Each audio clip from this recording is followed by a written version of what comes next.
It was hard for me being that young and being in the industry and not knowing where to turn, and everyone, telling me they love me and, just turn their back on you in a second. Justin Bieber never named names. Until now, nobody could prove who turned their back. But in the last 72 hours, everything changed. I was a party favor. What does that mean? I was a party favor. I was somebody you could take off the table.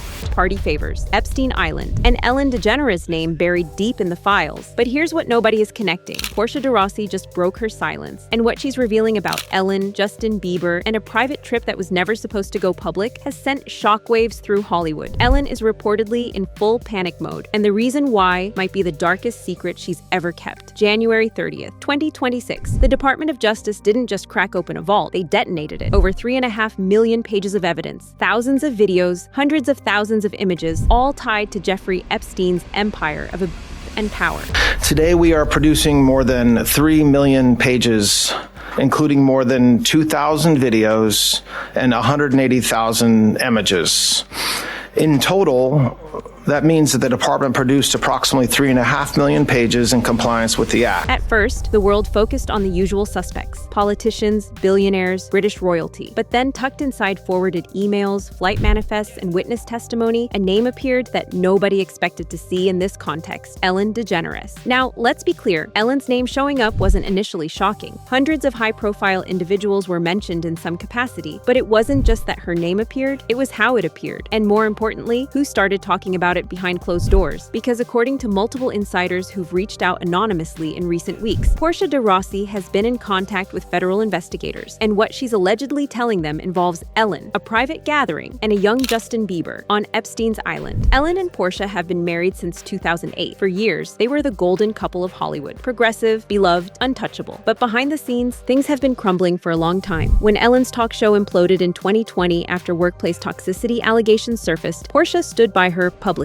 But privately, sources say the cracks were already forming. My buddy Greg, who was one of her writers, was like, she's a piece of shit. And he was like, she's a monster. Greg Fitzsimons wasn't the only one. Dozens of former staffers came forward describing a culture of fear, psychological manipulation, and cruelty. Ellen's Be Kind brand wasn't just false, it was a calculated cover. I was a producer on the Ellen DeGeneres show, won 4 Emmys.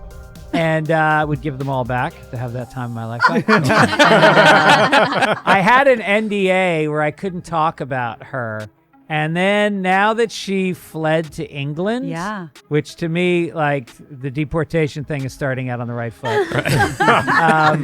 And I think she wanted to move to a country, England, where being called the C word is kind of like a good thing. Yeah. Oh, yeah. Because you kind of blend in a little bit. Yeah. It's not as harsh. Yeah. That's when Ellen and Portia made a sudden move that raised more than eyebrows. In late 2024, right after Donald Trump won the election and began publicly threatening to release the full Epstein files, Ellen and Portia packed up and left the country. Ellen and Portia have settled into a new home in the Cotswolds, a region in southwest England about 2 hours from London. We're told that the couple scooped up the place before the election, but were very disillusioned with Trump's victory, and as one source put it, they immediately decided to, quote-unquote, get the hell out. They bought a farmhouse in the English countryside. The official story, they were disillusioned with American politics, but the timing was impossible to ignore. Trump wins. Epstein files are threatened to be released. Ellen leaves the country within weeks. But here's the part that nobody saw coming. Portia didn't want to go. Multiple sources close to the couple say that Portia resisted the move. She had ties in Los Angeles, projects in development, a life she didn't want to abandon, but Ellen insisted. And according to one insider, Ellen told Portia it was necessary for them to disappear for a while. Necessary. That word keeps coming up. So why would Ellen need to disappear? The answer might be buried in something that happened years ago, something involving Justin Bieber. Let's rewind to 2010. Justin Bieber was 13 years old, freshly discovered, and being rapidly introduced to the most powerful people in entertainment. Usher was his mentor. Scooter Braun was managing him. And through those connections, Bieber was brought into circles that included Diddy, industry elites, and yes, Ellen DeGeneres. Bieber appeared on Ellen's show multiple times during this period. And if you go back and watch those interviews now, something feels off. It was hard for me being that young and being in the industry and not knowing where to turn, and everyone, telling me they love me and, just turn their back on you in a second. I don't wish that upon anybody. Yeah, if she ever needs me, I'm I'm just a call away. He's talking about Billie Eilish here, wanting to protect her. But listen to the pain in his voice. This isn't just about industry pressure. This is about betrayal, deep personal betrayal. Now, here's where it gets dark. In early 2011, Ellen was photographed on a yacht in the Caribbean with Portia and several other high-profile individuals. The trip was private, barely covered by media, but according to newly resurfaced flight logs and maritime records that independent researchers have been combing through, that yacht made a stop near Little St. James, Epstein's Island. Ellen has never publicly addressed this. Portia has never spoken about it until now, because according to sources who claim to have seen portions of Portia's testimony to federal investigators, she's confirmed that the yacht trip happened. And she's confirmed that during that trip, Ellen went ashore with a small group, and that Justin Bieber was there. Let's pause and make something absolutely clear. We do not have Portia's full testimony. What we have are secondhand accounts from people claiming to have knowledge of what she told investigators. But if even half of what they're saying is true, this is catastrophic. According to these sources, Portia told federal agents that Ellen brought Justin Bieber to a private gathering on Epstein's Island under the guise of a networking opportunity. Portia allegedly said she didn't go ashore herself, but Ellen was gone for several hours. When Ellen returned to the yacht, Portia said she was acting strange and defensive. Portia reportedly asked Ellen what happened. Ellen allegedly told her to never ask about it again. Now, here's the critical detail. Portia claims that weeks later, Ellen received a package. Inside were photographs, images from that gathering. Portia says Ellen immediately locked them in a safe and became paranoid about anyone finding them. If this testimony is accurate, it means Ellen not only attended a gathering on Epstein's Island, but that there is photographic evidence of what happened there. And if Justin Bieber was present at 13 or 14 years old, the implications are horrifying. I know there are videos and photos. I know that Jeffrey had recording cameras in his... Epstein recorded everything. That was his power. Blackmail, leverage, control. And if Ellen was there, if Bieber was there, and if cameras were rolling, then those images exist somewhere. The question is, who has them now? Now, let's bring in another name that keeps surfacing in this story. Sean Diddy Combs. Diddy and Ellen were publicly friendly for years. He appeared on her show multiple times. They joked, they laughed, they talked about parties. So tell me about your birthday party. Am I invited? Yes.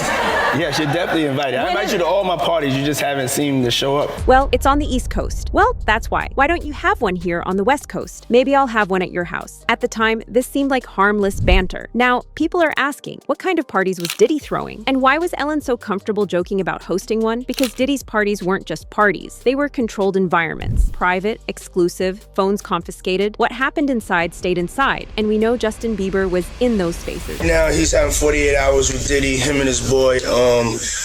They're having the times of their lives, like you know, where we hanging out and what we doing.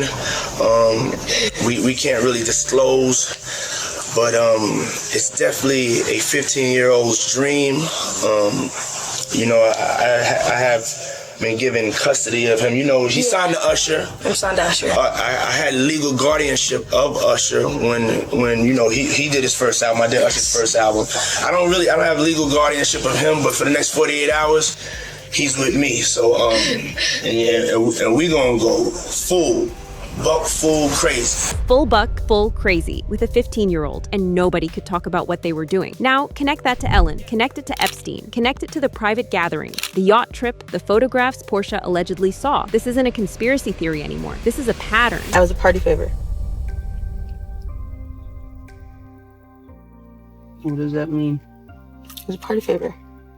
I was somebody you could take off the table. Allie Carter is a survivor who has been speaking about Epstein's operation for years. She described being to private events, to elite gatherings, to parties where she was treated as an object, and she's not the only one. Multiple survivors have described similar experiences. Young people brought into spaces they didn't understand, surrounded by powerful adults with no way out. If Justin Bieber was in those environments at 13, 14, 15 years old, what did he experience, and who put him there? So now we come to the present. Ellen moved back to the United States just weeks ago. She purchased a $27 million mansion in Montecito, California, right next door to Oprah Winfrey and Prince Harry. On the surface, it looks like she's returning to her old life, but insiders say she's in full damage control mode because Portia isn't just cooperating with federal investigators. According to sources, she's also considering filing for divorce, and if she does, that means she could speak publicly. No NDA, no protection, just the truth. Ellen reportedly knows this, and she's terrified. Multiple sources say Ellen has been reaching out to old friends trying to gauge who's still loyal. She's hired crisis PR teams. She's allegedly consulting with lawyers about about what Portia can and cannot legally disclose. But here's the problem. If Portia has already given testimony to federal investigators, the truth is already out there. It's just a matter of time before it becomes public. And if that testimony confirms that Ellen brought Justin Bieber to Epstein's island,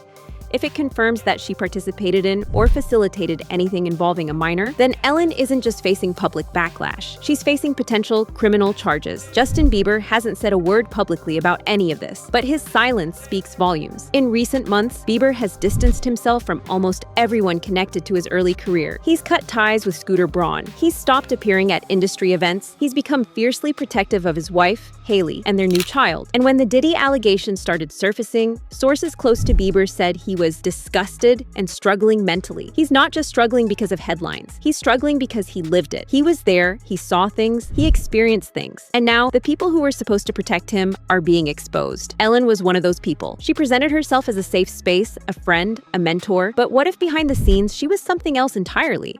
Here's what makes this story even more explosive. If Portia's testimony is accurate, then there are photographs, physical evidence, images that Ellen allegedly locked in a safe. The question is, where are they now? When Ellen moved to England, sources say she took multiple safes with her. When she returned to the US, those safes came back. If federal investigators execute a search warrant, they could find them. But there's another possibility. Epstein's operation didn't just create one set of evidence. He duplicated everything. The FBI seized computers, hard drives, and files from Epstein's properties. Some of those devices were cloned. If those original computers still exist, they could contain everything. Videos, photos, flight logs, communications. And if Ellen's name is in those files, not just as a footnote, but as a participant, then the walls are closing in fast. So where does this leave us? Ellen DeGeneres is back in the United States, living in a mansion in Montecito, reportedly panicking as her wife cooperates with federal investigators. Portia de Rossi has allegedly given testimony that places Ellen on Epstein's island with Justin Bieber during a private gathering in 2011. Justin Bieber remains silent, but his emotional state and behavior suggest he's carrying deep trauma from his early years in the industry. Diddy is facing his own reckoning, with allegations piling up about the environments he created and the young people he had access to. And the Epstein files, 3.5 million pages of them, are still being combed through by investigators, journalists, and the public. Powerful people who caused us harm are being protected and we're being exposed. It is meant to silence us. The survivors are speaking, the evidence is surfacing, and the names that were once untouchable are now being questioned. Ellen has not been charged with any crime, but if Portia's testimony is corroborated, if photographs surface, if witnesses come forward, that could change. The public is watching, the investigators are digging, and for the first time in years, the people who thought they were protected are starting to panic. Because the truth, no matter how long it's been buried, has a way of coming to light. Ellen fled once. She came back. But if what Portia is saying is true, there's nowhere left to run. So what do you think? Is Portia finally telling the truth the world needs to hear? Or is this the beginning of the biggest cover-up Hollywood has ever seen? Drop your thoughts in the comments. And if you want to stay updated on this story as it develops, make sure you're subscribed with notifications on, because this is far from over.